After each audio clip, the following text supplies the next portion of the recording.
অনেক পিঁপড়া। এটা মাশাআল্লাহ অনেক বড় হয়েছে, দেখো একদম হাত দিয়ে পারা যায়, এত কাছে। খুব টেস্ট, সেই টেস্ট। আমি কি খেয়ে দেখাবো? হ্যাঁ।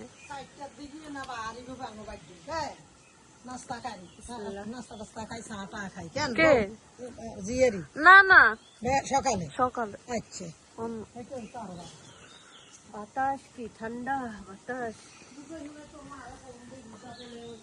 সেই টেস্ট। এই যে গাছের নিচে দেখো দেখো দেখো, সব বিছায় আছে।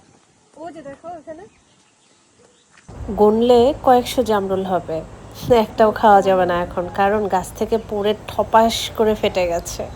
গ্রামের চারপাশটা আরও বেশি সুন্দর হয়ে যায় কখন জানেন? যখন ফলের সিজন আসে, চারিদিকে আম, কাঁঠাল, লিচু, জামরুল, আরও কত কি। বৃষ্টি হচ্ছে ঝিরিঝিরি, এই ঝুম বৃষ্টি আবার একদম থেমে যায়। এরই মধ্যে বাসা থেকে বের হয়ে জামরুল পাড়ছি। সবাই মিলে জামরুল গাছের নিচে খুব মজা করেছি। বেশিরভাগ জামরুলই একা একা পড়ে ফেটে যাচ্ছে, আর কাদাতে পড়ে যাওয়ার কারণে সেগুলোকে আর তুলে খাওয়া যাচ্ছে না। গাছে যত পাতা তার চেয়ে বেশি জামরুল, মাশাল্লাহ। গাছের একদম গোড়া থেকে আগা পর্যন্ত জামরুল ধরেছে, মাশাল্লাহ মাশাল্লাহ। বাহিরে অনেক বাতাস, খুব ঠান্ডা লাগছে, কিন্তু তারপরও এরকম একটা পরিবেশে দাঁড়িয়ে প্রাকৃতিক দৃশ্য দেখতে খুব ভালো লাগছে। গ্রামের পরিবেশ আমার খুব ভালো লাগে, সেটা যেই সিজনই হোক। আমি এখানে দাঁড়িয়ে আছি আর মুরগিগুলো তার ছানা পোনা নিয়ে আমার পায়ের কাছে ঘোরাঘুরি করছে। পিচ্চি পাচ্চিরা গাছের নিচ থেকে এতগুলো আম কুড়িয়ে একটা জায়গায় রেখে দিয়েছে।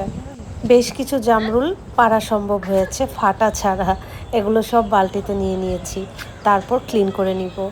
সকাল থেকে সূর্যের কোনো দেখা নেই, সূর্য ডোবার আগে একটু করে আকাশে আলো দেখলাম। চারিদিকের পরিবেশটা খুব সুন্দর।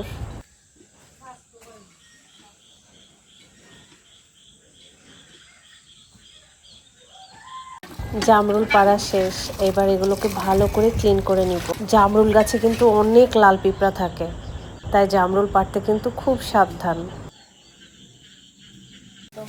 সন্ধ্যা হয়ে গেল, এবার একটু নাস্তার পালা।